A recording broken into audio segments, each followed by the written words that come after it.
Seedance 2.5 has taken things to a whole new level, one that I still can't even fully fathom. First, take a look at this short film I created using Seedance 2.5. Captain, we found the island!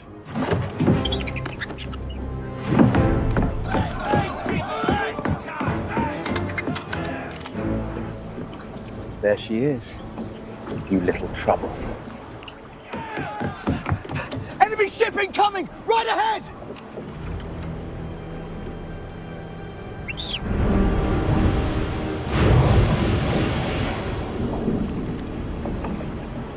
Did you really think you will be able to outrun me?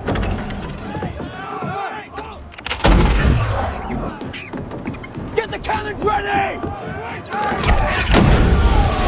Keep on firing! Completely destroy his ship! Hurry up, fire the cannons!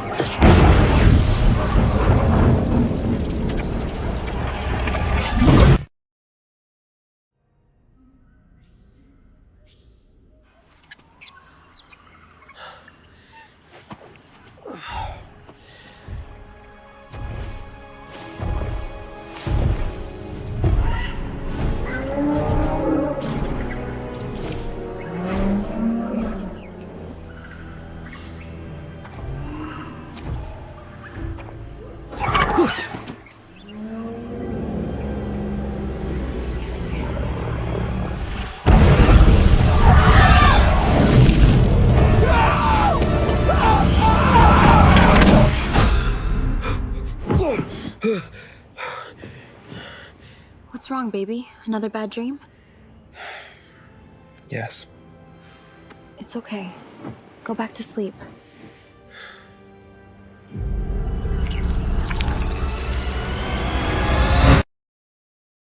That was simply outstanding, right? And I'm not just talking about the visuals. We already know that Seedance is capable of creating visuals like this, but what really impressed me this time is the acting and dialogue delivery. It feels so natural, and that's a significant improvement over the previous model. And that's exactly what makes the video feel more immersive and engaging. ByteDance has done a really impressive job with this update. In today's video, I'll show you exactly how you can get unlimited Seedance 2.5 generations. More importantly, I'll break down the entire process scene by scene and show you exactly how I created the short film so you can create something like this, or even better. So without wasting any more time, let's jump straight into it. All right, the tool I used to create the video is Higgsfield AI. The main reason I used it is, first of all, because I already have a subscription. But more importantly, Higgsfield is currently offering unlimited Seedance 2.5 generations for users on selected subscription plans. That's exactly why I was able to experiment as much as I wanted, regenerate clips, try different ideas, and keep refining my scenes until I got the results I wanted.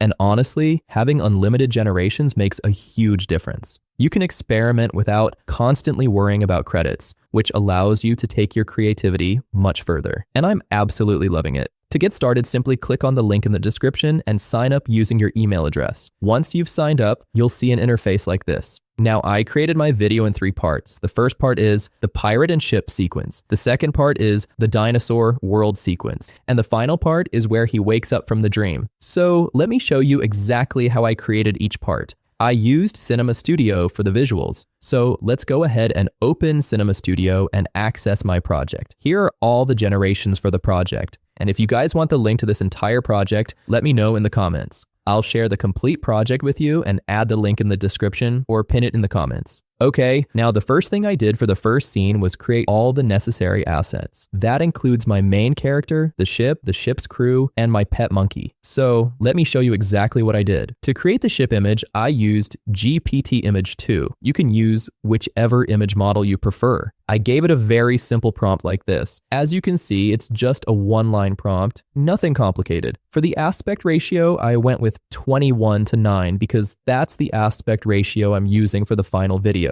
Then choose your preferred settings and click generate. And here's the image it created. It got it right on the first try, and this is the exact image I ended up using in the video. I also tried creating another version with my channel logo, but I wasn't really satisfied with how it turned out, so I decided to stick with the original version.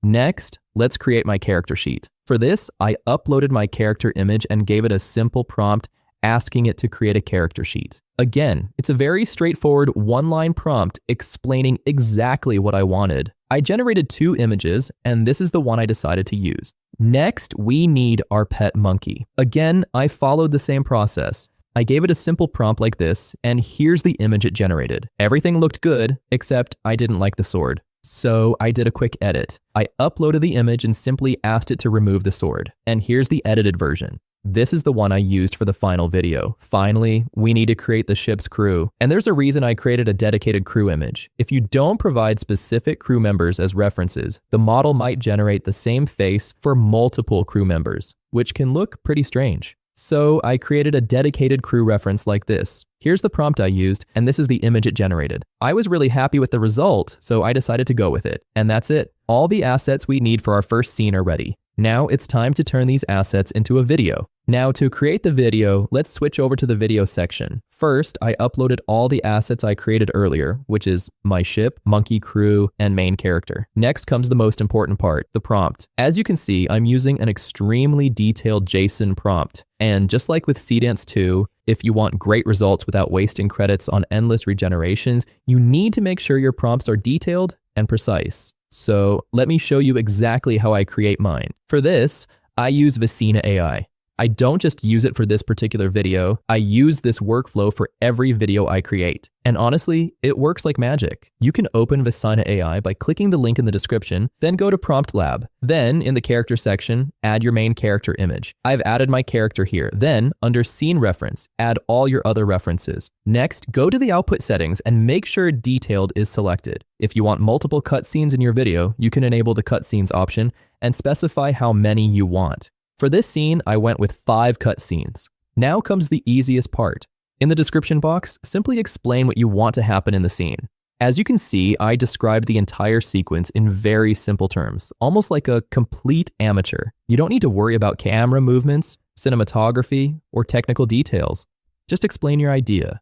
Once you're done, click Generate. It will analyze your characters, references, settings, and scene description, and then generate an extremely detailed JSON prompt specifically designed for Seedance 2.5. And trust me, it works incredibly well. I've tried several different methods for creating prompts, but this is by far my favorite, and it's the workflow I use all the time. Once your prompt is ready, simply copy it, then go back to Higgsfield, paste the prompt, and choose your settings. For the resolution, Seedance 2.5 currently supports up to 720p, so that's what I selected. For the duration, I went with 18 seconds. And finally, make sure you enable the unlimited option. Otherwise, your credits will be deducted from your account. Once everything is set, simply click Generate and let Seedance 2.5 create the video. And here's the video it created. It looks incredible. The continuity between every cutscene is there, and most importantly, the acting feels natural, which is a huge improvement. This was the first result it generated, and honestly, it's already really good. But I wanted to see if I could get an even better result, so I decided to regenerate it. And since I had unlimited generations, I thought, why not? So I generated it one more time, and this time, I liked the result even more. So I decided to go with this version for the final video. Now for the next scene where the East India Company ship attacks them, I followed the same workflow. First, I created all the necessary assets. This is the captain. I used my own reference image and gave it a simple prompt to create a character sheet. And this is the character it generated. I followed the same process to create the crew members and the ship as well, just like I did for the previous scene. Once all the assets were ready, I moved on to the video generation. Again, I added all the necessary elements and used a detailed prompt generated with Prompt Lab. And here's the video it created. As you can see, I generated this scene several times, and every generation came out really well. And this is exactly why you need to make sure your prompts are detailed. When your prompt clearly defines the characters, environment, camera movements, action, and overall visual style, you can regenerate the scene while maintaining much better consistency. That means you can experiment with different generations and keep refining the scene until you get the best possible result. With a generic prompt, however, every generation can end up looking completely different, which is exactly what you don't want when you're creating a continuous story. So take the time to create detailed prompts, and you'll save yourself a lot of time, credits, and frustration in the long run. Now, for the explosion scene, I followed the exact same workflow. I went to Prompt Lab, added all the necessary assets, and simply explained what I wanted to happen in the scene using plain and simple language. PromptLab then generated the detailed JSON prompt for me. I copied the prompt, went back to Higgsfield, added all the required elements, and generated the video. That's it. It's really that simple, guys. And once you try PromptLab and see the kind of results you can get from these detailed prompts, I'm pretty sure you'll want to use it for all your video generations. So that's how I completed the first part of the video. Now, let's move on to the second part, which is even easier. So here's what I did. I went to PromptLab and added my characters, which in this case are just the monkey and me. Then I simply explained what I wanted to happen in the scene. And don't worry about my spelling mistakes. Honestly, they don't even matter. As long as the AI understands your idea and what you want to happen, you're good to go. Then I copied the prompt and went back to Higgsfield, added all the elements in prompt. Now, you could also create a dedicated environment image and add it as a reference here. I didn't bother doing that for this scene, but if you want even better visual continuity, I definitely recommend it. Then I hit generate, and here's the video it created. It nailed it on the first try, but just to see if I could get an even better result, I generated it one more time. And honestly, I liked the second version even more, so that's the one I used in the final video. Now, for the next shot, I followed the same workflow, and here's the result. Simply amazing. I genuinely have no words. Seedance is an incredibly capable model, but there's one thing you need to remember. Great inputs and great prompts make a huge difference. If your reference images aren't good and your prompts aren't detailed enough, you'll end up wasting credits, time, and money on unnecessary regenerations. So, always make sure you're starting with high quality reference images and detailed prompts. And with that, the entire dinosaur section of the video is ready. Now for the final part, where I wake up from the dream sequence. I first created my girlfriend character, which is basically a female version of me, as you can see here. Once the character was ready, I followed the same process. I added my characters, added the detailed prompt generated by PromptLab, and generated the video. And here's the result. It turned out exactly the way I wanted. I absolutely loved it. Once all the clips were ready, I brought everything into CapCut, arranged the scenes in the correct order, did some final editing and fine-tuning, and that was it. The video was ready. So there you have it, folks. You can see how easy the entire process can be. I know I make it sound easy, but trust me guys, it really is. As long as you have a proper plan and workflow in place. And with unlimited generations, you can experiment, try different ideas, and keep refining your clips until you get something you genuinely love. So definitely give this workflow a try and see what you can create. Until then, I'll see you in the next one.